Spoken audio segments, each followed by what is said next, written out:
It's the panel brought to you by Sport Chek at Rogers Place. Tom Gazzola alongside Jack Michaels and Bob Stauffer from the Oilers Radio Network. Gentlemen, the preseason rolls on.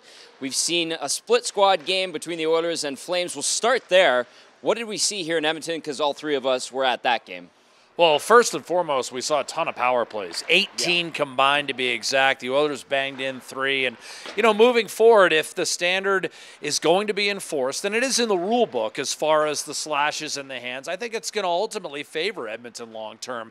The Oilers have the speed, read McDavid, and the skill, read about 5 of their top 6, to consistently draw those type of penalties. Now, of course, it's imperative on the power play to be as effective or even better than it was the other night against Calgary. But that's really the dominant storyline of the preseason to this point, is that the rule book is being enforced, and Edmonton fans should be encouraged by that because they have the players to make the opposition pay. Do you want to go on team-wise, or do you want to look at individuals? Well, no, we'll just further down that path. I mean, the other part of it, not just the slashing calls, but the face-offs, and the Oilers were 30th in the NHL in face-offs last year, and I think it directly affected their penalty kill, which, you know, finished sort of middle of the pack. And you lose draws in the D zone, and that's going to give other teams more offensive zone time on the power play. So, but will the face-off violations help the Oilers? I mean, I think certainly weren't they committing the same violations everyone else was? I think that older veteran centers, Jack,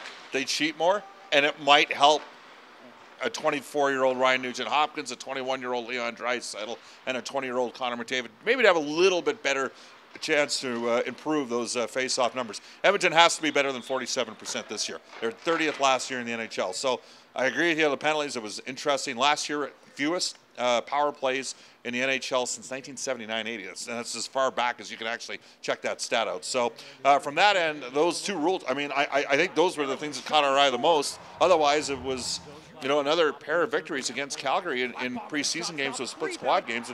More impressive probably really with what happened down in Calgary. I think Calgary dressed kind of a light lineup here at Edmonton. And why we're spending so much time talking about this, Tom, is think about this. Last year, their single season high for most power plays was 6. Yeah. I mean, they had 12 the other night. They doubled it up. That's why we're spending so much time talking. Really quickly, the league's been really stringent on this. Does it hold up into the regular season quickly? That's the million-dollar question. I mean, put it this way, the NHL doesn't have a history of doing this.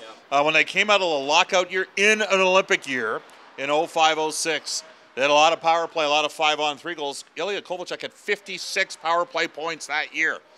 I mean, if they're going to call it this way, how many power play points is Connor McDavid going to get on a power play unit that from December 1st on, when we were in Winnipeg, was number 2 in the NHL from that point forward once Mark Letestu got moved there? And I think there's going to be some barometers, too. Will they be calling it at the 60-game mark or the 80-game mark the way they call it the 20 or the 40-game mark? Yeah, right. Absolutely. That's another, and that's yet another standard, Tom. Okay, let's take a look. The Oilers head to Winnipeg to take on the Jets, and looking at the Jets roster tonight, veteran-laden group it looks like. Stiffer test than what we saw against the Flames, certainly. What are we expecting in this one? Well, typically when you go on the road in the NHL preseason, you're going to be facing that team's NHL regulars, and you're going to have about half your NHL lineup. Yeah. So it's naturally weighted towards the home team. That's honestly what I'm expecting tonight. Yeah, well, and another opportunity for some other guys maybe to make a little bit of noise. To be honest with you, at this stage, we don't 100% know who's going to be in the lineup. I would suggest that maybe there's a possibility that we don't see Connor McDavid's line there. I think that's a probability because you might want to save him for the home games and maybe one road game, but time will tell on that front. Winnipeg's going to have a good team dressed tonight. They're going with Steve Mason in goal. We'll also see Matt Hendricks in the lineup for the Jets. Will be weird to see him in a Jets uniform, wearing number 15, gentlemen. Big reason why the Oilers started to turn the worm even before their record got better.